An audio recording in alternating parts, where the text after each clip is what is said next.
Ang kwento ni Tomby.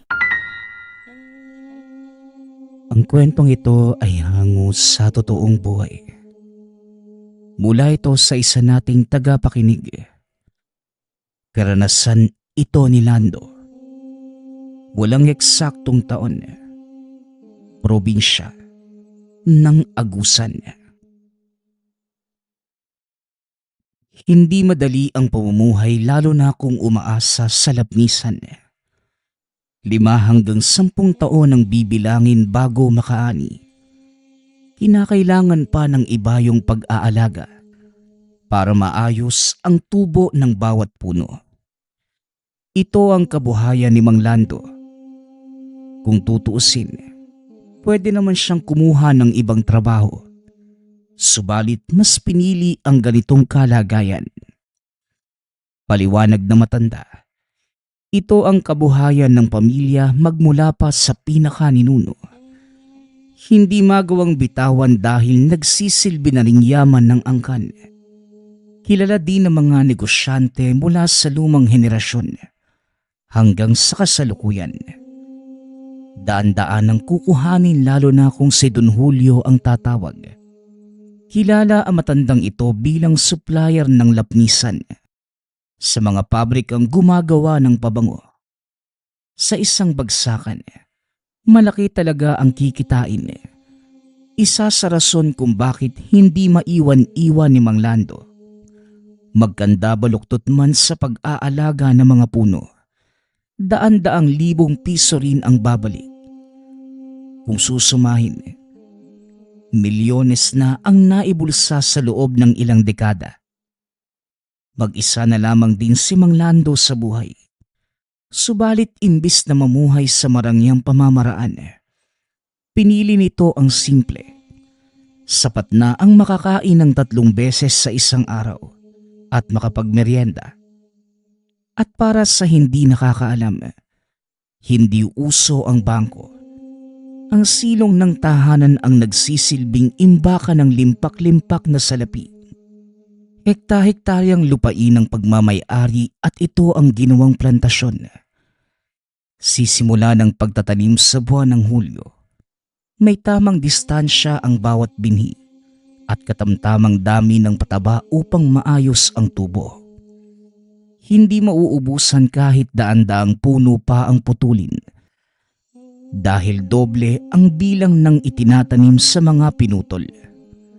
Marunong naman sa paghindi si Mang Lando kung hindi pa tamang panahon sa pag-ani. Maliban sa mismong puno, napapakinabangan din ni Mang Lando ang mga bunga. Sinasabi ng karamihang nakakalason, subalit kung tama ang pagluto at sangkap ng inihalo, hindi ito nakamamatay.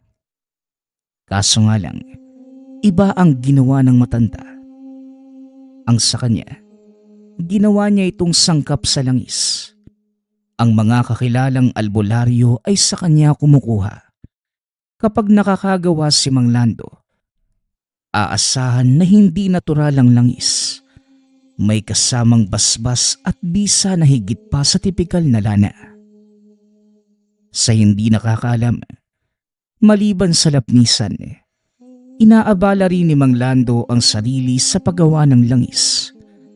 Mula sa angka ng albularyo ang ama, kaya kahit papano, natutunan ang mga bagay-bagay. Paminsan na ding napapasabak laban sa mga engkanto na nakikitira sa naglalakihang puno ng lapnisan.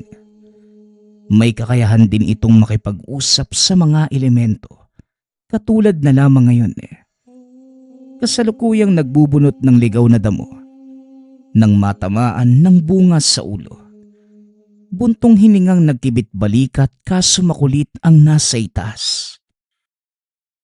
O ikaw, baka gusto mong sungkitin kita dyan. Malapit nang maubos ang pasensya ko sa'yo. Wika ni Mang Lando. Oh, talaga ba, tanda? Sa taas nitong puno, anong gagamitin mong panungkit? Kahit ang pinakamahabang kawayan, hindi ako maaabot.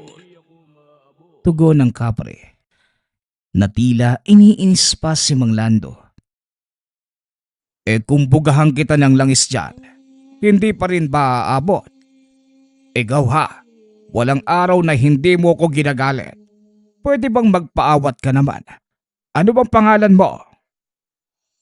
At bakit ko naman sasabihin sa'yo? Para maritwalan mo ko. Hindi mo ko maluluko, tanda. Nagmula ka sa angka ng mga albularyo. Kaya alam kong marunong ka. Pero sige, tawagin mo na lang ako sa pangalang Ramon. Magpapangalang ka na nga lang. Ipapahamak mo pa yung kaibigan ko. Huli na ito. Ayaw ko nang pabalik-balik ng salita. Sa susunod na kukulitin mo pa ako, may kalalagyan ka na sa akin. Tumawa lamang ang kapre. Nagpatuloy na rin si Mang Lando sa gawain. Maya-maya pa, isang duwende naman ang nakipagkwentuhan sa kanya. Napabuntong hininga ang matanda. Nakiusap na mamaya na lamang makipagdaldalan dahil marami pang trabaho. Kaso nagpupumilit. Nagnanais madinig ang kwentong ibabahagi. Alam mo, may dumaan dito kahapon. Isang binata na may takip yung buong muka. Inapakan na nga itong bahay ko. Iniian pa. Hindi bali na. Tanggapin niya kamo yung parusa ko. Mamamaga yung bayag ng batang yun. Inabala mo pa talaga ako para sabihin yan. Inistorbo na nga ako nung kapre. Ngayon ikaw naman. Kung wala kayong magawa, kayong dalawa yung mag-usap. Dinadamay niyo pa yung tao na marami pang gawain eh. Ay nako, hindi kami magkasundo ng higanting yun. Kaya wag mo nang imungkahing mag-usap kami. Baka gamitan ko siya ng mahika ko. Wag mong isipin na kwento lamang to. Dahil yung binatang yun, nagbabalak na patayin ka. Naagaw ang pansin na matanda. Iniisip ang posibleng kalaban subalit walang maisip. Lahat ng mga kakilala ay may edad na rin. Magmula nang nagsimula sa pagnenegosyo ng lapnisan, hindi na ito lumabas pa ng tahanan. Hindi din lalampas sa taniman kung sakali mang maglalakad-lakad. Hindi ako tumatanggap ng biro ha. Alam mo yon. Paano kang nakakasigurado na pinagtatangkaan ako ng binatang yon? Kilala mo ba? Alam mo ba talaga yung sadya niya? Pinagdududahan mo ba yung kakayahan ko? Itinuring akong pinakamataas sa angka namin at sa pambihira akong kakayahan. Alam na alam ko yung takbo ng isip ng bawat tao, no? Maliban na lang sa'yo, nakaluno ka yata ng sabulag eh. O sige, pinaniniwalaan kita. Pero kailangan mong sabihin sa akin kung ano ang sadya ng binatang yon. Kapag hindi ka makakasagot, itatakwil kita sa lupain ko. Ay sus, ako pa yung hinamon. Hinahanap ng binata yung puno ng lapnisan na sinasabing nagtataglay ng mutya. Kapag hindi mahanap sa lalong madaling panahon, ikaw ang tatapusin bilang tanda ng pagkabigo sa misyon. Magdasal ka, tanda. Delikado yung batang yon. Duda ko kung kakayanin mo. Subok na siya sa labanan samantalang ikaw, ilang dekada nang nag-aalaga ng mga puno. Napabuntong hininga si Mang Lando.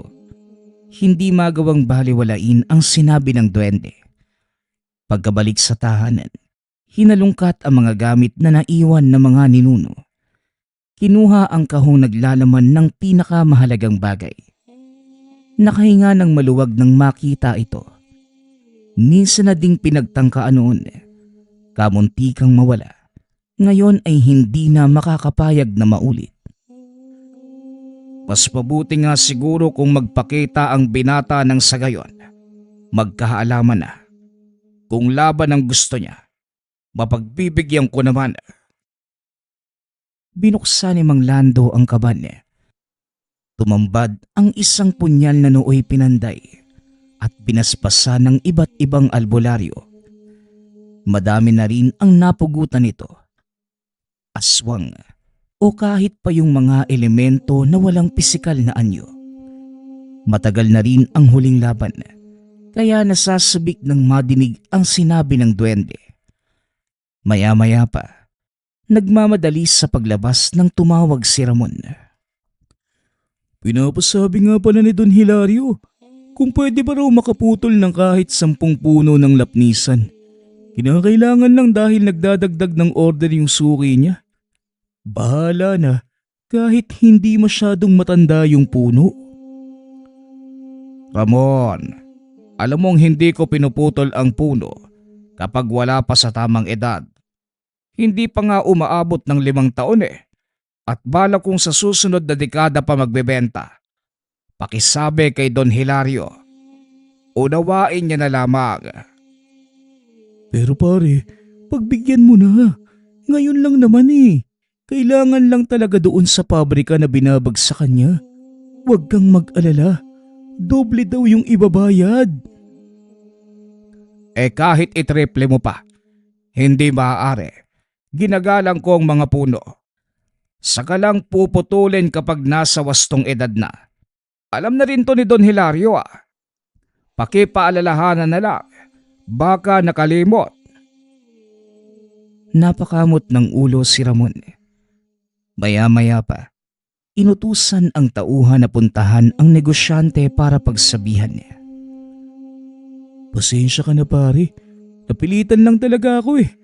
Ayaw ko namang kontrahin yung desisyon mo. Alam kong mahalaga sa'yo yung bawat puno ng lapnisan. Itong si Don Hilario talaga.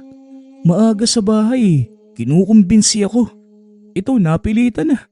Pasensya ka na talaga ha. Walang problema. Nauunawaan kong naiipit ka lang. Kilala ko din si Don Hilario eh. Kapag nagkanda ugaga, na may merwisyo. O ito, uminom ka muna ng tsaa. Ang sarap nito. Parang lahat ng kabag at sakit ng katawan ko nawawala. Ikaw yung gumawa? Anong sangkap? Bunga ng lapnisan. Wala mang pag-aaral ng siyensya. Para sa akin marami itong benepisyo. Nararamdaman ko. Naibuga ni Ramon ang hinihigop na tsa. Matapos madinig ang sinabi ni Mang Lando. Ano? Bunga ng lapnisan? Aba, hindi naman ito nakakain ah. Hindi ba? Pare, kung ano na talaga yung ginagawa mo? Ilang taong ko na itong iniinom na. Eh di sana pinaglalamayan ako. Inumin mo na lang. Kung may mamamatay rito, ako naman ang mauuna eh. Kapag nangyari, magpasuri ka kagad sa doktor. Pambihira. Alam mo, siguro nabuburyong ka lang dahil sa tanang buhay mo. Wala kang kasama. Eh nag-asawa ka sana. Tignan mo, pati bunga ng punong hindi naman sana kinakain, ginawa mong tsaa. Pero, alam mo, masarap ha. Nakakatakam din. Natawa na lamang si Mang Lando nang magpatuloy ito sa paghigop ng tsaa. O siya, babalik na ako sa gawain ha. Kung gusto mo mag-uwi, kumuha ka lang dyan sa kusina. Huwag mo lang uubusin. Eh siya nga pala pare, ikaw ba? May kaanak na binatang lalaki? May nakita ako kahapon dito galing. Medyo kahina-hinala yung kilos, pero hindi ko na pinansin kasi nga dito galing eh. Kako baka kadugo mo. Mga kasing tangkad ko, moreno, may kahabaan yung buhok. Hindi ko lang nakita yung mukha kasi may takip eh. Anong itsura? Nakita mo ba? May nakapagsabi na rin sa akin. Kaso, wala naman akong kaanak na sasakto sa sinasabi mo. Ganun ba? Eh wala bang nawala sa mga gamit mo? Naku, baka magnanakaw yun. Napabuntong hininga na lamang si Mang Lando. Dalawa na ang nagsabi tungkol sa binata. Sa puntong ito, nararamdaman na ang panganib. Pagkatapos ng pag-uusap, naglibot sa taniman, pinagmamasdang maigi ang bawat sulok. Hindi nagtagal, bumalik sa daanang may tumawag. Sa likod ng bakod, naghihintay ang isang binata. Tugma dito ang paglalarawan ni Ramon, ngunit hindi kagaya ng sinabi. Magaan ang presensya. Magandang araw po sa inyo. Kayo po ba si Mang Lando? Pinapapunta po ako ni Tatay Lucas eh. Hindi po kasi siya makababa ng bundok dahil sumasakit daw po yung tuhod. Ako na lamang yung inutusan para kunin yung langis. Inok nga po pala. Pagpapakilala ng binata. O halika, pumasok ka sa munti kong tahanan. Magmerienda ka muna. Anong oras na rin? Abalahin mo ang sarili mo sa pagkain. Akyat lamang ako sa itaas. Kukunin ang mga bote. Nahihiyaman eh. Kumuha pa rin ng tinapay at tsaa ang binata. Umakyat na si Mang Lando sa itaas. Pinagmamasdan ang kilos nito. Hinipa ng dasal ang direksyon. Saka lamang nakampante nang walang maramdaman.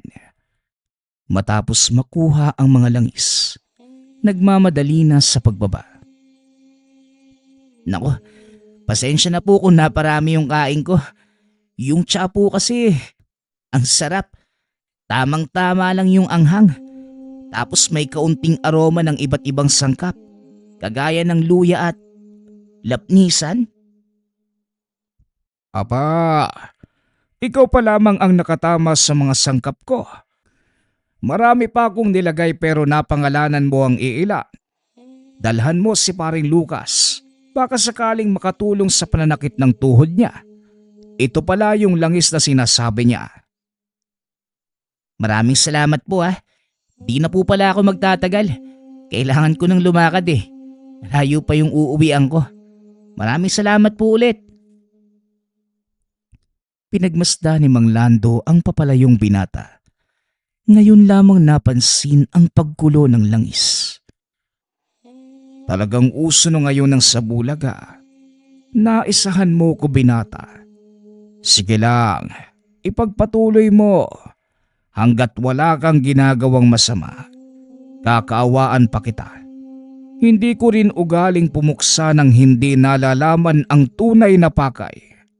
Malabo pa sa ngayon, kaya hahayaan na muna kita.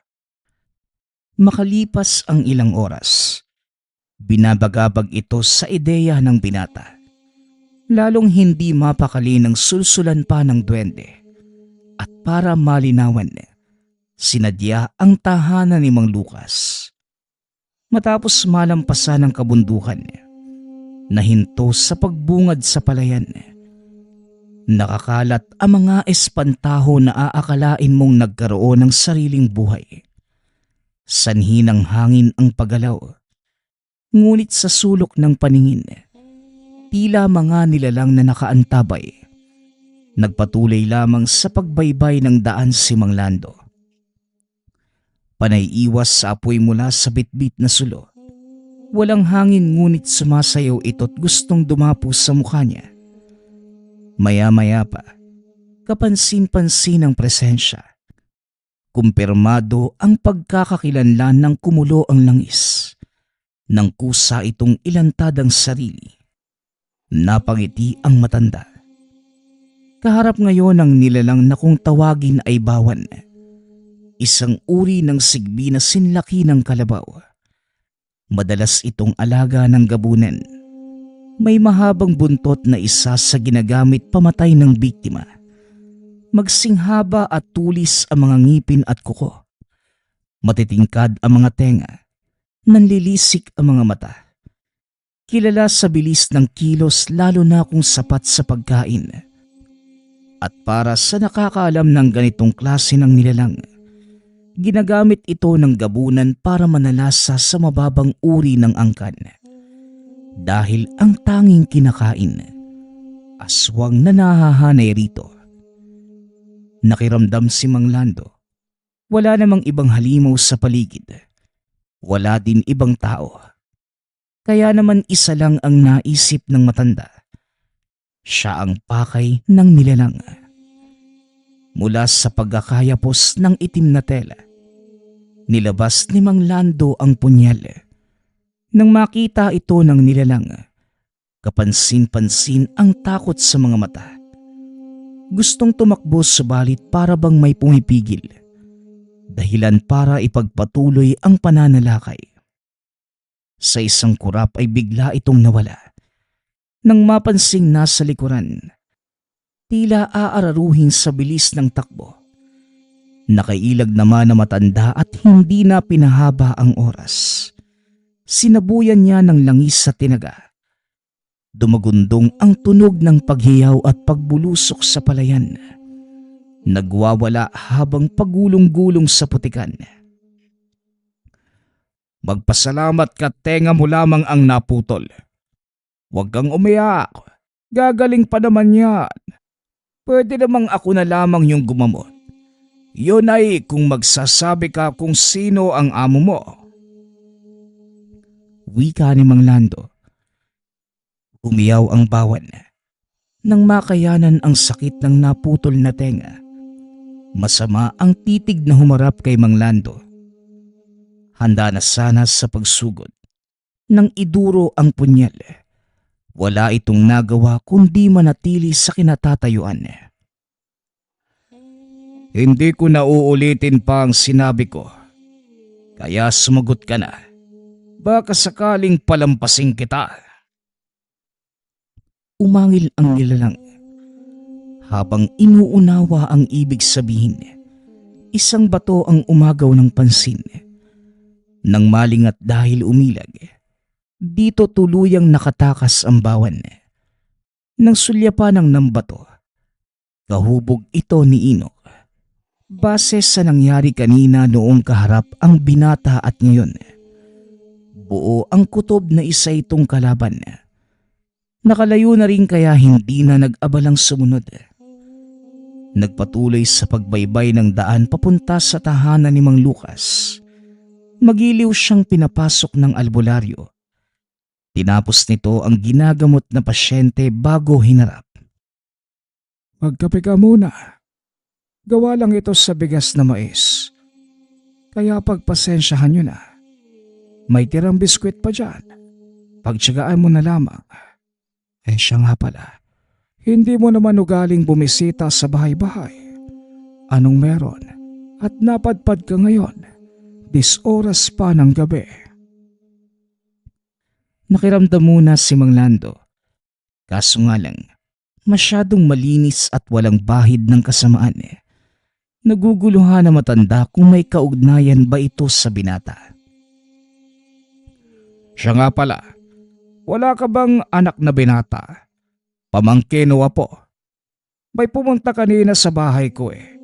Nagpakilala bilang Inok. At ang sabi, tatay ka niya. Siya ang kumuha ng mga langis. Si Inok. Apo ko yon. Ilang taon pa lang yun sa akin. Nasawi yung mga magulang sa isang trahedya. Walang makaaruga kaya kinupkup ko na lamang. May dala nga siyang tsaa. Nasabi mo gawa raw sa bunga ng lapnisan.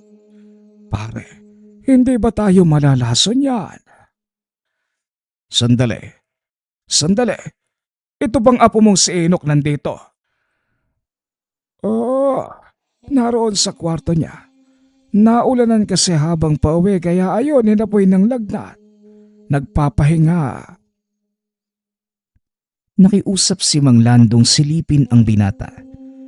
Nagtatakang pumayag si Mang Lucas. Hindi maiwasang mapaisip kung siya ang nagkamali o hindi gaano nauunawaan ang nangyayari. Palihim na nagsagawa ng ritual. Malinis ang binata. Walang bahid ng anumang kasamaan. Pasensya ka na. Gusto ko lamang makasigurado na ang taong nagpakilala kanina ay tunay. Gamutin mo ang binata. May kapit siya ng duwende. Ano ka mo? Naku, nakakahiya naman. Isa kong albularyo pero hindi ko man lang napansin ang gabay na yan. Maraming salamat.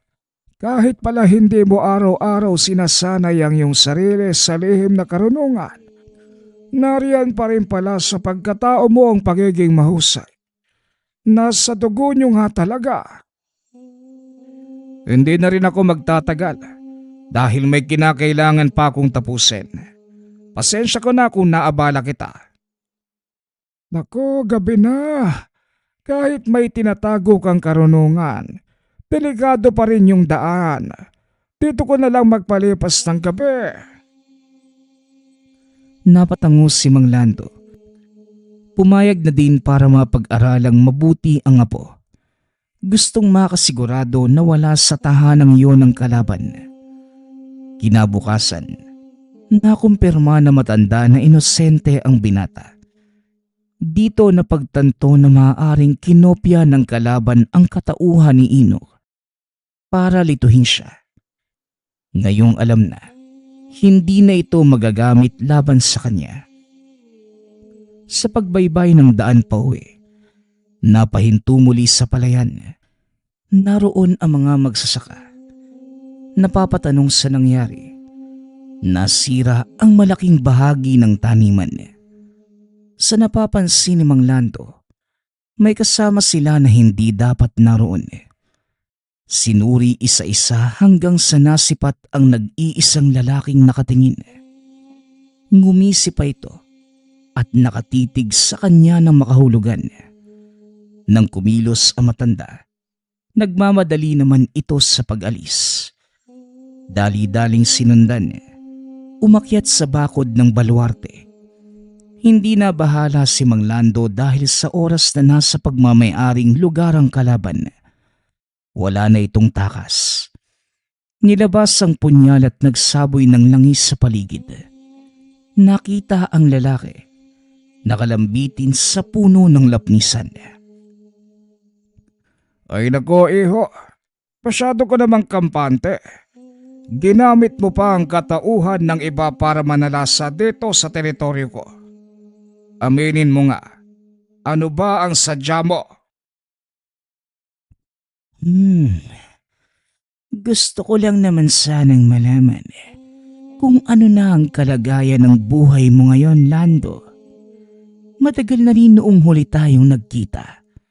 Sa katandaan mo, hindi mo na yata ako naaalala.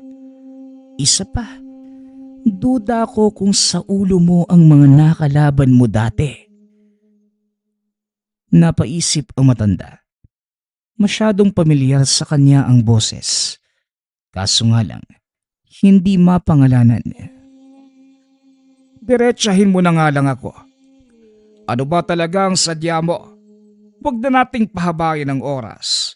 Pinapahalagan ko ang bawat segundo. Mainipin ka pa rin kagaya noon. Ikaw na ikaw yung kilala kong Lando. Ako rin naman, ayaw kong magsayang ng oras. Kaya tandaan mong mabuti ang sasabihin ko sa'yo. Ngayon na nagkita na tayo, gagawin kong impyerno ang buhay mo. Kaya maghanda ka. Humanda ka! Wika nito kasabay ng halakha. Sa sanga ng bawat puno dumaan. Tumalon sa bakod at saka tumakas. Napabuntong hininga si Mang Lando. Hindi na nag-abalang sundan dahil ginugol ang oras sa pagkilala kung sino yon. Inabot pa ng ilang oras kaso hindi matukoy. Magsigarilyo ka muna. Nagmukha kang unggoy dyan. Masyado kang seryoso, tanda. Kalmahan mo lang. Kahit hindi tayo magkasundo kung minsan, naging tahanan ko na rin ang taniman mo sa loob ng maraming taon. Kaya kahit papano, responsable ako sa pagprotekta sa iyo na may-ari. Pabiro pa itong nag-abot ng tabako. Ako rin, makikisali na sa usapan. Subukan lang ng lalaki yung bumalik dito at maghasik. Puputulin ko talaga yung bayag niya. Alam nyo, kayong dalawa kamo ang puputulang ko ng bayag eh. Kitang seryoso yung tao. Nangiistorbo pa kayo. Hindi nyo kailangang makialam. Sarili ko itong problema at ako lamang ang makakaayos. Hindi ako nasindak sa lalaking yon. Ang inaalala ko lang kung sino siya at paano ko nakilala. Kung makapagsalita, akala mo na silayan ako magmula pagkakapanganak eh. Kumpara noong una, hindi ko na mabasa yung isipan ng lalaki, kaya wala akong may aambag sa ngayon. Huwag kang mag-alala, tanda. Ibabalita ko kung ano man yung malalaman ko. At ikaw, higante, nasa puno mo na yung lalaki, hindi mo pa nilamutak. Kahit kailan, pagsisigarilyo lang yung alam mo eh. Aba, kung makapagsalita, akala mo'y may aambag. Pareho lang tayo rito, kaya wag kang magmagaling. Hindi na pinansin ni Mang Lando ang usapan ng dalawa. Pumasok ng tahanan para mabigyang oras ang sarili. Bago mahulaan kung sino, isa na namang nilalang ang sumubok sa kanya. Nakapamewang na sinilip ang nilalang. Hindi mawari kung papatulan o hahayaan. Ito ang nakalaban na bawan. Bakas pa ang sugat sa naputol na tenga. Kasalukuyan itong naninira ng pananim. Sinisira ang mga binhi ng lapnisan. Lumitaw ang kapre at twente. Ngunit sumenya si Mang Lando na wag makikialam. Wala ka talagang kadala-dala, bawan. Gusto mo yatang putulin ko yung kabila mong tenga. O baka naman nagsasawa ka ng mabuhay, kaya lumalapit ka sa kamatayan. Nako, sinasabi ko sa'yo, hindi ako marunong maawa lalo na kung masasagad. Pag-isipan mong mabuti. Umangil ang nilalang. Maya-maya pa'y nagsimula ng umatake. Sinalubong kagad ni Mang Lando ng taga. Sa kabila ng bilis nito, nahahabol pa rin ang patalim. Hindi nakatagal, nanghina rin kagad. Mahusay ka nga talaga, Lando. Kahanga-hanga ang pagkilos mo. Kung gumalaw ka parang binata pa.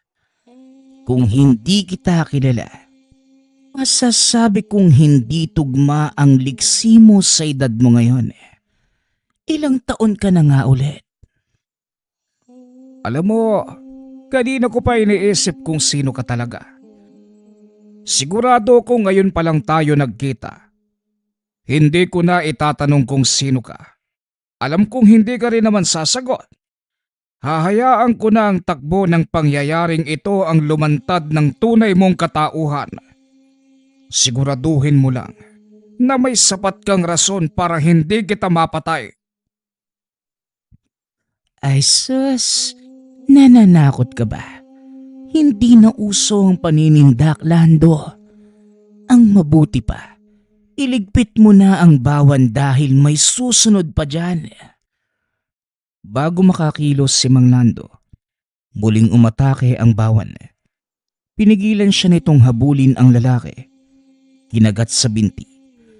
Mabuti na lang ay nasaksak kaya't nakaganti kahit papano. Napatiin bagang dahil hindi inaasahan na tatalab ang mga ngipin nito. Nagdurugo. Bagay na ikinabahala. Minadali ang pagtapos sa nilalang. Sunod-sunod ang hagupit ng itak. Mabuti na lamang pumabor ang pagkakataon. Maya-maya pa, bumulagta ang pawan ng isay habang puno ng sugat. Upang makasigurado ay pinugutan ng ulo. Ano? May ilalabang ka pa ba? Bagsak na ang bawan mo. Kung meron ka pang isasabak, iharap mo na. Nagmamadali ka lang naman. Dahil nag-aalala ka dyan sa sugat mo. Hindi ba malakas ang dugo nyo para kusang labanan ng lason? Subok na ang kakayahan nyong yan mula pa sa angka ng tatay mo. Sigurado kong taglay mo rin yung kaya para saan ang pag-aalala, Lando. Marami kang alam sa angka namin . Kulang na lang isipin ko na nagmula ka rin sa angka namin eh. Iho, kung wala ka nang sasabihin, pwede pang tapusin na natin ang laban. Total magkaharap naman na tayo. Tapusin na natin ito. Tanda, mas maigi kung gagamutin mo na lamang ang sarili mo. Sasabihan ko sila na huwag ka munang sugurin. Parang nangihina ka na eh. Nakangiti ito ng nakakaloko. Nagmamadali sa pagtalikod. Hinabol ni Mang Lando subalit hindi magawang sundan dahil kumikirot ang sugat. Dali-daling bumalik ng tahanan at sinimulang gamutin. Hindi na pinatagal. Ang pamamaraan ng kaninunuan ang ginamit. Isinalang sa makina ang pinagsisibak na lapnisan. Ang pinong durog ay sinindihan. Hinintay hanggang kumapal ang usok at saka tinapat sa sugat. Habang nililinis ng init ang lasong nananalaytay sa dugo, sinabayan ng maiksing orasyon. Pinaliguan ng langis at saka binendahan ng makapal na tela. Ang tira sa pausok ay dali-daling nilibing. Isa itong sumpa para tuluyang mapuksa ang lason. Hindi na rin nabigyan ng pagkakataon na makapagpahinga dahil dumating si Ramon. Hindi halos masundan ang sinasabi sa sobrang bilis. Ang naunawaan lamang, may humahabol ditong nilalang. Ayaw na sanang makialam ni Mang Lando dahil meron pang iniinda. Kaso nagpupumilit ang kaibigan. Wala nang nagawa pa. Kinaladkad siya at dinala sa daan na sobrang dilim. Saka lamang napagtanto ng tumagal. Nagbago ang anyo nito. Hindi yon si Ramon, kundi yung lalaki. Napailing matapos makatanggap ng sunod-sunod na suntok. Nahihilo. Hindi malaman kung bakit sa puntong ito. Nakaramdam ng panghina. Bagay na hindi naman dapat. Pati ang langis na nakasukbit. Hindi nagawang magbigay ng senyales. Nakalimutan ding bitbitin ng punyal kaya lumaban ng mano-mano. Todo bigay ang kalaban. Tila mga boksingerong naglalaban sa titulo. Hindi nagtagal. Tuluyang natumbas si Mang Lando matapos kumirot ang sugat. Sa tindi ng pananakit ay kusang nanlumo ang katawan niya. Dito na rin nakatanggap ng bugbog. Kung hindi lamang dumaan si Mang Lucas, marahil namatay na ito. Naglabas na ng patalimang kalaban at akma na sana siyang tatapusin. Nahimasmasan makalipas ang ilang oras. Puno ng dahon ang katawan lalo na ang binting sugatan. Nang pakiramdaman ng sarili, naguguluhan dahil kakaiba ang panghihina. Sumagi sa isipan ang paggagat ng bawan. Ito ang itinuturong dahilan. May iilan na rin akong kakilalang kinagat ng sikpen. Lahat sila ay patay talaga. Hindi naman sa tinatakot kita. Pero ang sabi mo kasi, bawan, hindi ba't bihira na sa panahong ito ang ganyang klase ng sigben? Wala na rin akong nadinig na gabunang nag-aalaga ng ganyan. Hindi naman sila magtatagal sa mundo kung walang mag-aaruga, hindi ba? Yan nga din yung pinagtataka ko. Hindi ko alam kung saan nagmula yung lalaking yon. Pero parang kilalang kilala niya ako. Pati na ang angka ni tatay.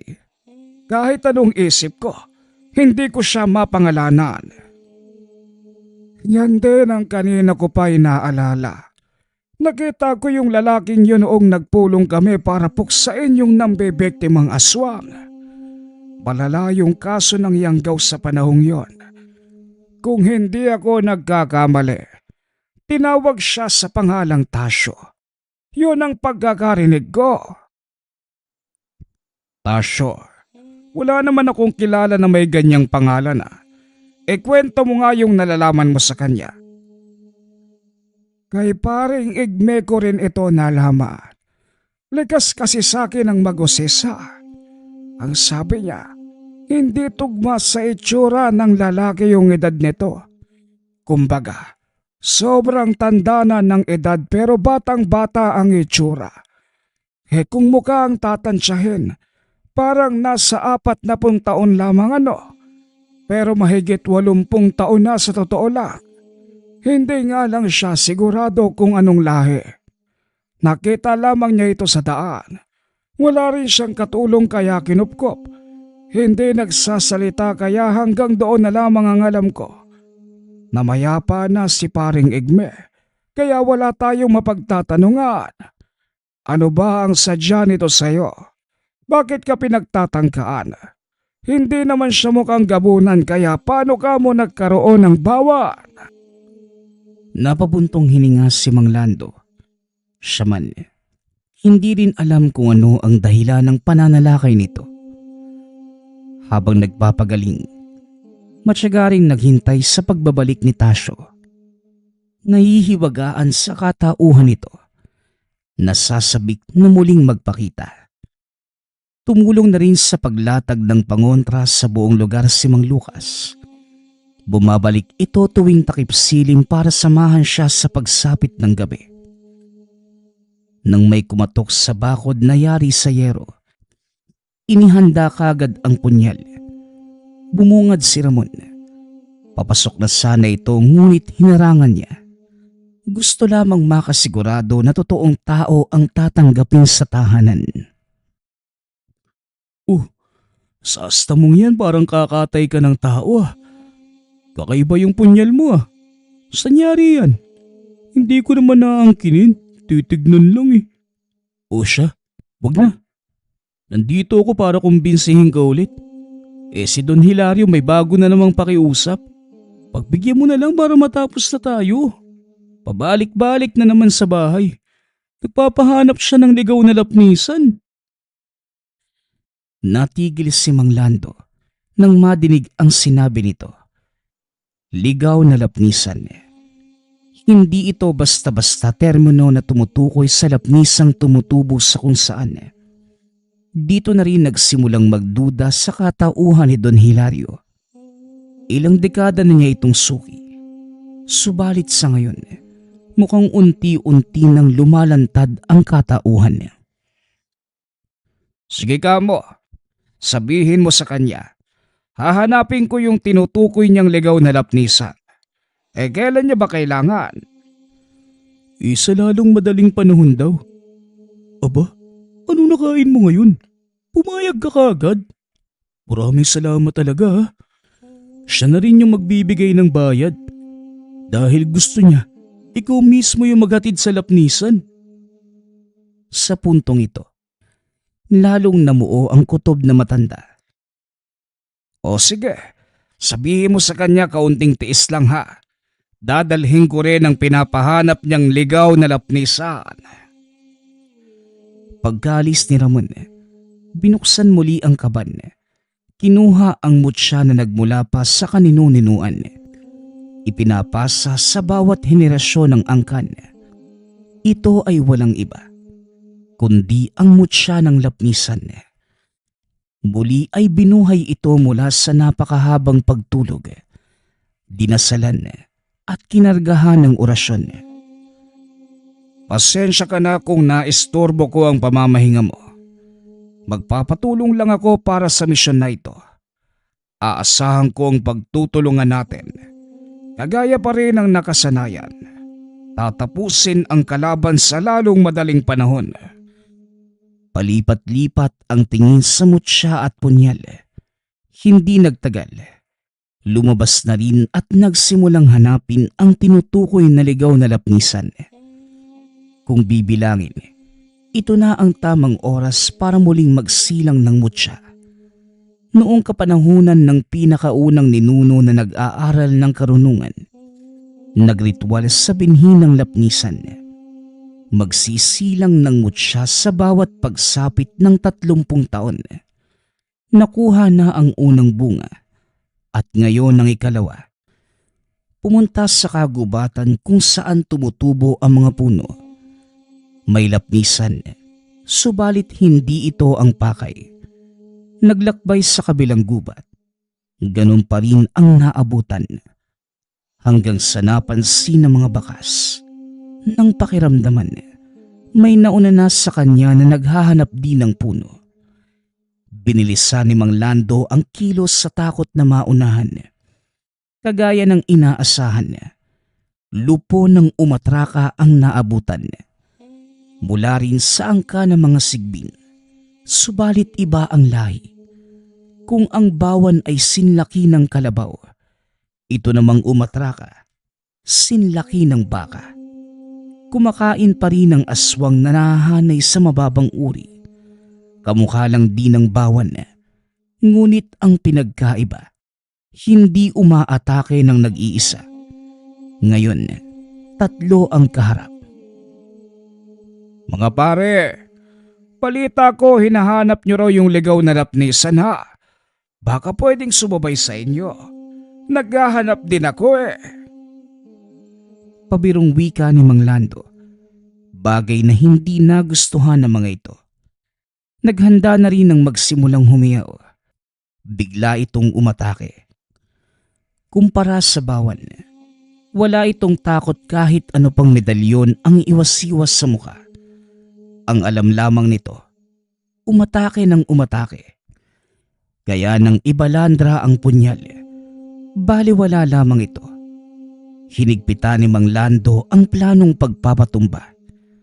Malalaki ang mga kalaban at sobrang liksi. Pinili munang basahin ang galaw bago nakipagsabayan. Nang matukoy ang kahinaan ng mga ito, hindi na nag-atubili sa pagsugod. Diretso sa puso ang matalim na punyal. Sunod-sunod na saksak sa lalamunan. At panghuli ay taga sa leeg. Hindi man magawang pugutan ng ulo. Sakto ding nalagutan ng hininga. Tila ba galing sa pangangaso si Mang Lando na nakahuli ng 3 baka. Ay, pinagpawisan ako ng kaunti ha. Kung mabubuhay man kayo uli, sana biyayaan kayo ng kaunting utak. Wala kayong pag-iisip kaya madaling napapatay. Binigyan niyo pa ako ng trabaho. Kailangan pang sunugin ang mga katawan niyo. Dahil kung hahayaang nakatiwangwang, baka linlangin niyo ang dadaan at magpanggap pa kayong mga baka. Minadali na rin ang pagligpit. Pagkatapos tuloy na sa paghahanap ng ligaw na lapnisan. Hindi na mabilang kung ilan ang sinuyod na gubat. Dumaan ang umaga. Ilang bahay na ang pinakiusapan para sumilong sa gabi. Dagdag pa ang pagkaligaw dahil kung saan-saan sumusuot. Ngayon, nakarating ito sa kagubatan kung saan naging tirahan din ng katutubong banwaon. Matalim ang titig ng mga ito sa katulad niyang dayo. Natagalan pa ng lumantad ang datu. Hindi man pinakilala ang pangalan. Mababakas ang kabutihan. Inunahan na ni Mang Lando. Napadaan lamang ako kaibigan. Naghahanap lang ng ligaw na lapnisan. Huwag niyo sanang mamasamain ang pagparito ko. Hindi kayo ang aking sadya.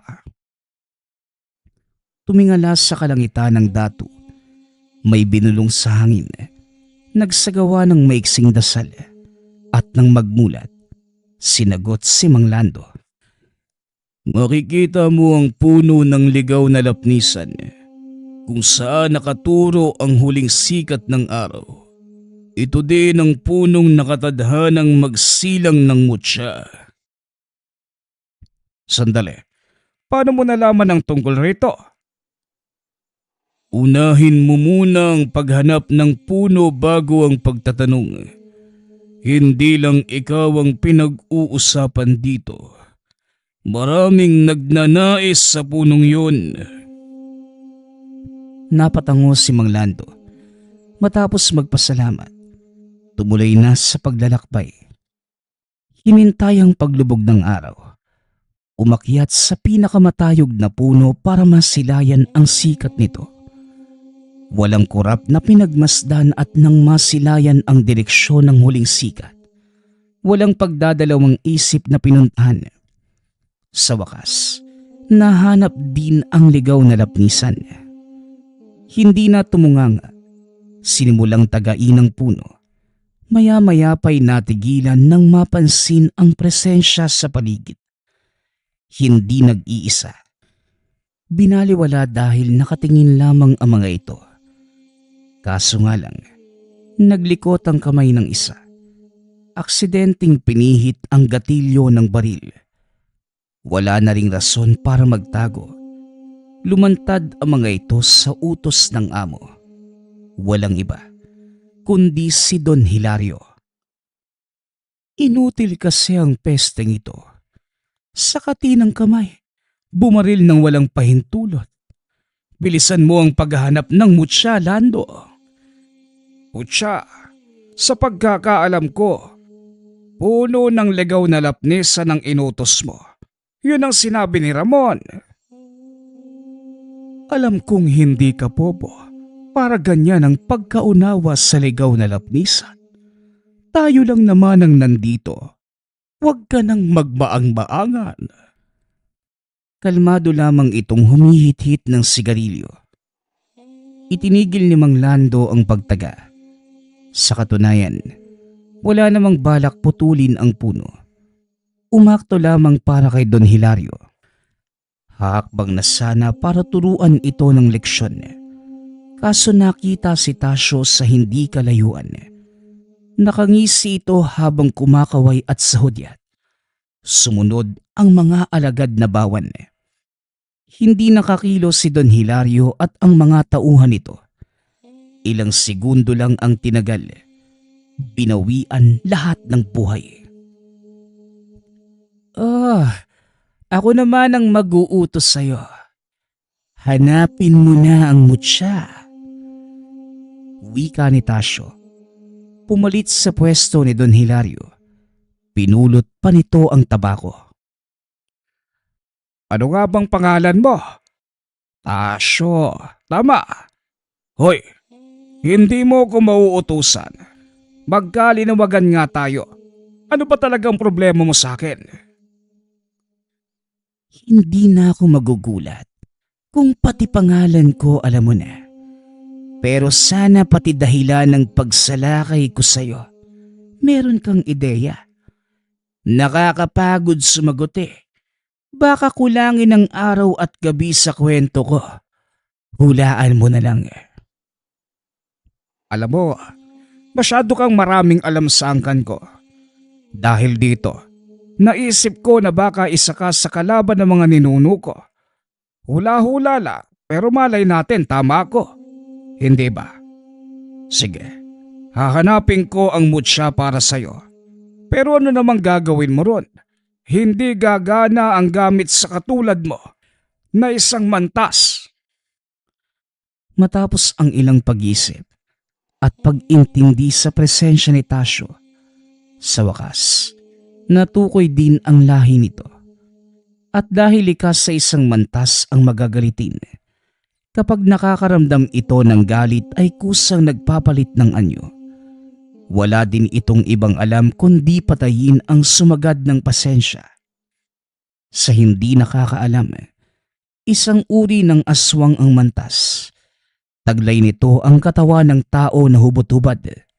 Malaki ang pangangatawan. Matutulis ang mga pangil at kuko. Bukod sa balahibo, meron ito na parabang maliliit na galamay sa katawan na kung didikit sa biktima ay parang insekto. Nakakainin ang laman hanggang sa ikamatay. Ang ayaw ko sa lahat, yung may nakakaalam kung sino ako. Masyado mo naman akong kinilala, tanda. Bagay na ikinagagalit ko. Wika nito habang nanlilisik ang mga mata. Inilantad mo rin ang sarili mong hayop ka. Pero kalmaan mo muna. Bago mo ko patayin, ano ang koneksyon mo sa angkan ko? Wala kong malinaw na alaala sa iyo at ng mga yumao kong ninuno. Mula pa sa ikalawang henerasyon ng angkan mo, tanda. Si Mang Yano. Hindi ko makakalimutan ang kasinungalingan niya. Nangako siya sa takdang panahon. Ipagkakaloob niya sa akin ang mutya ng lapnisan. Pero imbis na sa akin, sa anak niya ibinigay. Pinasa ito sa kaapu-apuhan hanggang sa nakarating sa'yo. Ang sabi sa akin, wala na ang mutsyang yon. Pero dahil magsisilang ng isa pa ang ligaw na lapnisan, kailangan kitang hanapin para makuha ang gamit. Ikaw lamang ang makakakuha ng mutya mula sa puno. Kaya bilisan mo na ang paghanap. Natawa na lamang si Mang Lando. At naniwala ka naman, Tasyo. Ang sinabi ng ninuno ko ay isa ring kasinungalingan. Ang punong ito ay matagal nang nagsilang ng mutya. Sumabay sa unang pagsilang maraming taon na ang nakalilipas. 2. Subalit isa lamang ang nabuhay. At yun ay walang iba, kundi ang ginamit ng mga ninuno ko na nasa akin ngayon. Nilahad ni Mang Lando ang kamay. Kumislap ang mutya kasabay ng bahagyang pagyanig ng puno sa likuran. Nagkaisa ang enerhiya ng mutya at ng mismong puno. Nang maunawaan ni Tasyo ang kaganapan, lalong naipon ang galit at walang pasabing sumugod. Hindi inatrasa na matanda. Sinabayan ng liksi. Tinapata ng lakas. Dahil sa dobling lakas ng mutya, matapos makaisa ang puno, walang kahirap-hirap na tinapos ang buhay ni Tasyo. Isang taga ang tumama. Halos mahati ang katawan. Hindi lang yun. Isinubo ang mutya. Nagbigkas ng dasal. Lumitaw ang apoy na siyang kusang sumunog ng bangkay. Pasimpleng pinulot ang mutya at nilinis. Ang mga bawan na alagad nito, hindi na nagsayang ng buhay. Kusang umatras, nagsitakbuhan para iligtas ang mga sarili.